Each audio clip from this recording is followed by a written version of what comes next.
J'anime un groupe Tente 1000 qui est situé dans le sud de la Dordogne, autour du Bergeracois. Il est constitué de 12 agriculteurs qui ont entre 37 et 270 hectares, ce qui fait une moyenne à peu près à 130 hectares par exploitation. Ces agriculteurs ont une grande diversité de production, avec à la fois de la polyculture élevage, des productions d'arboriculture, de la viticulture, et ils travaillent plutôt sur les cultures assolées. Dans le groupe, on a aussi 2 agriculteurs qui sont déjà en agriculture biologique. Les autres sont très intéressés par la réduction des intrants et tout ce qui est régénération des sols. C'est un groupe qui a été créé en 2017. Et il a été renouvelé en tant que groupe 30 000 en 2021. Et depuis le début, ce groupe travaille sur la réduction des intrants en s'appuyant sur notamment tout ce qui est protection des sols et agriculture de conservation. L'objectif du groupe, c'est de vraiment réduire les phytosanitaires. Et depuis 2017, ils ont déjà réduit de 23% les IFT. Et l'objectif pour la période 2021-2024, c'est de réduire encore de 25% ces intrants phytosanitaires. Ils ont pour ça 3 leviers principaux. Tout d'abord l'allongement des rotations, puisque ça permet d'avoir des cultures qui utilisent moins d'intrants.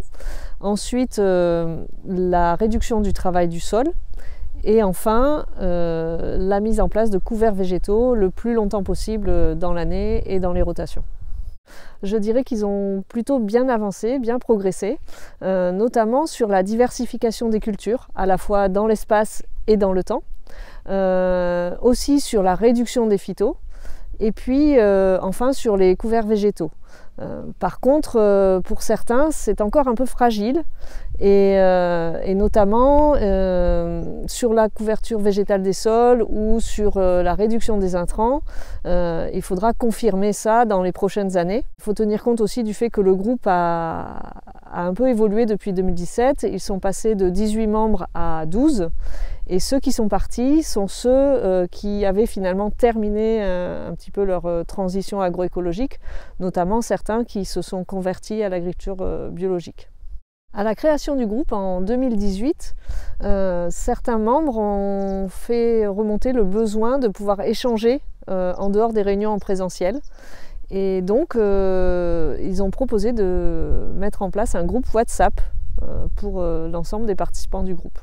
Pour moi, c'était intéressant de pouvoir avoir ce groupe WhatsApp en complément des rencontres en présentiel, puisque ça permettait d'avoir des échanges et de poursuivre ces échanges quand les agriculteurs n'étaient pas tous ensemble. D'autant plus que le groupe est plutôt dispersé sur le territoire et donc on n'a pas forcément l'occasion de se voir très souvent.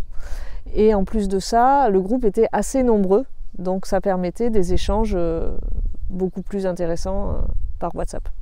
Alors pour les agriculteurs, c'était intéressant de pouvoir envoyer des photos, des questions, des commentaires et de pouvoir échanger en fait en dehors des rencontres de manière très simple et peut-être moins formelle que lors des échanges en groupe. Et puis pour certains qui sont éleveurs et qui ne pouvaient pas toujours être présents aux réunions, ça permettait de garder le contact avec les autres membres du groupe. Dans le cadre de l'animation du groupe, c'était à la fois le besoin des agriculteurs, évidemment, mais aussi le fait que j'utilisais déjà ce média social à titre privé. Et donc, ça me semblait assez facile et simple aussi pour les agriculteurs d'intégrer WhatsApp, ce média social, en dehors de nos rencontres. Ensuite, on peut dire qu'en 2020, avec le confinement, ça a vraiment renforcé cet usage complémentaire puisqu'on ne pouvait pas se voir en présentiel et donc ça permettait de continuer à communiquer malgré l'absence de réunion.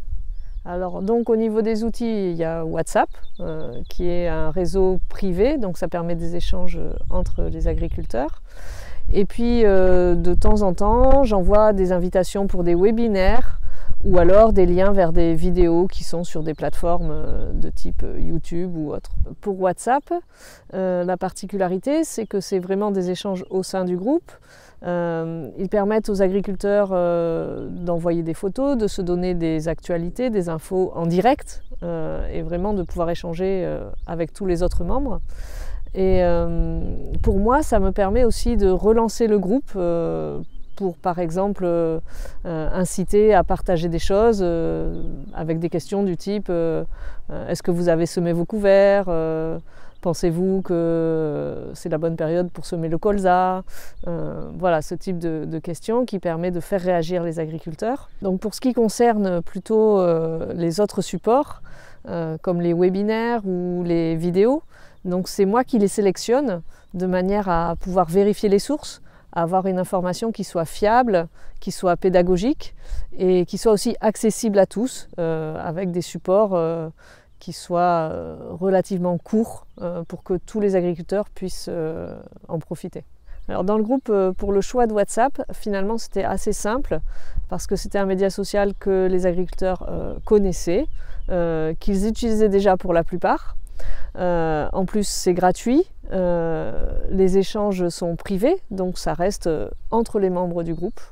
Les règles de base, c'est comme dans la vraie vie, tout le monde se connaît, il y a une relation de confiance entre les agriculteurs et on échange sans tabou sur tous les sujets qui concernent l'agroécologie. Ensuite, j'ai mis en place des règles explicites, notamment à la création du groupe et lors des nouvelles arrivées dans le groupe WhatsApp. C'était un petit mot qui introduisait en disant bonjour, bienvenue sur le groupe WhatsApp, vous pouvez ici échanger vos photos, vos expériences, vos retours positifs ou au contraire vos questions. Donc ça introduisait finalement quelques règles qui ont tout de suite été intégrées par le groupe. Et puis par la suite, des règles plus implicites se sont mises en place, c'est-à-dire que le groupe s'interdit d'échanger sur des sujets politiques. Ensuite, il reste toujours dans la bienveillance. Et puis, il y a aussi le fait de ne pas trop dévier sur des sujets personnels, même si l'humour et la convivialité existent évidemment dans le groupe, comme dans la vraie vie. Mon rôle en tant qu'animatrice, c'est plutôt de relancer, de réactiver les échanges au sein du groupe.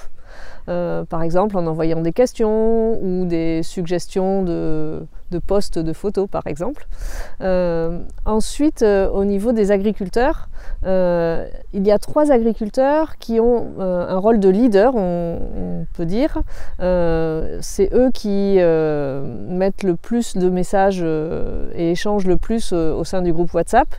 Notamment, ils répondent aux questions des autres ou alors ils posent eux-mêmes des questions, ils envoient des photos, des vidéos. Et puis ensuite, il y a aussi des collègues qui, eux, répondent de manière épisodique à certaines questions.